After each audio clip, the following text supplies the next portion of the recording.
হাদির খুনিকে শনাক্ত করতে পেরেছিলেন? হত্যাকাণ্ডের কতক্ষণ পরে শনাক্ত করতে পেরেছিলেন? নাম্বার 1, হাদির মোবাইল ফোন এবং ল্যাপটপ কোথায়?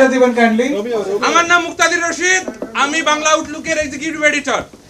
আমি আপনার কাছে জানতে চাই, আমি শুনতে পাচ্ছেন না আপনারা? আধা ঘন্টা ধরে আমি ট্রাই করছি। আচ্ছা, ওনার ফোন, মোবাইল ফোন এবং ল্যাপটপ কোথায়? আচ্ছা শুনেন, ওই যে আপনি মনে হয় যে প্রথম ব্রিফিং এ আসেন নাই, এইটা কিন্তু আজকে মনে হয় সম্ভবত থার্ড ব্রিফিং হইলো হাদিকে নিয়ে। এইটা প্রথম দিনের ব্রিফিং এ বলছিলাম আমি যে তাকে ডিটেক্ট করতে এবং শনাক্ত করতে আমাদের প্রায় রাত 11:30 বাজে গেছে। 11:30টার পরে আমরা তার পাসপোর্ট পাইছি, তার এনআইডি পাইছি। তাৎক্ষণিকভাবে আমরা ইমিগ্রেশনগুলোতে এই ইনফরমেশনটা দেই এবং ইমিগ্রেশনে তাকে ব্লক করা হয়। এইটা রাত 11:30 পর্যন্ত বাজে গেছে আমাদের এই আসামিকে ডিটেক্ট করতে। Thank you. কেন এত দেরি হলো? আপনারা কি আপনার ওই যে বহরটা নিয়ে সে যাচ্ছিলেন, অন্যরা সদস্যরা কি তাকে চিনতে পেরেছিল কিনা?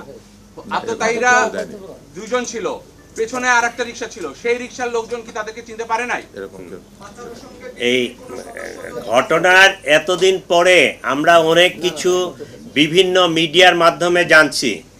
আজকের এই দিনে, এই মুহূর্তে, এই স্টেজে বসে কনক্লুশন টানা যতটা ইজি, যখন একটা ঘটনা ঘটে যায় তাৎক্ষণিকভাবে এই ঘটনাকে উদ্ঘাটন করা, ডিটেক্ট করা এবং করা এত ইজি ছিল না।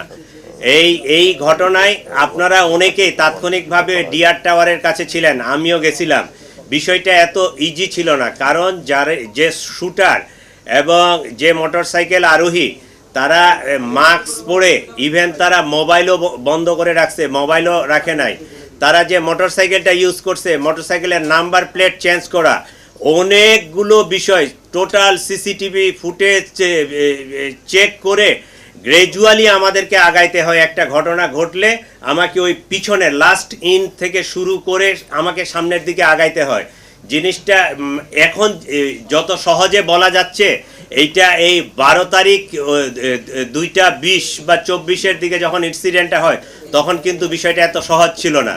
বাট আল্লাহর কাছে শুকরিয়া যে এইরকম একটা ক্লুলেস জিনিস আমরা পুরা ঘটনাটা ডিটেক্ট করতে সক্ষম হয়েছি। ধন্যবাদ আপনাদের। ওর মোবাইল এবং ল্যাপটপ কোথায়? ওর মোবাইল এবং ল্যাপটপ কোথায়? আদির মোবাইল এবং ল্যাপটপ কোথায়? কোথায় আছে?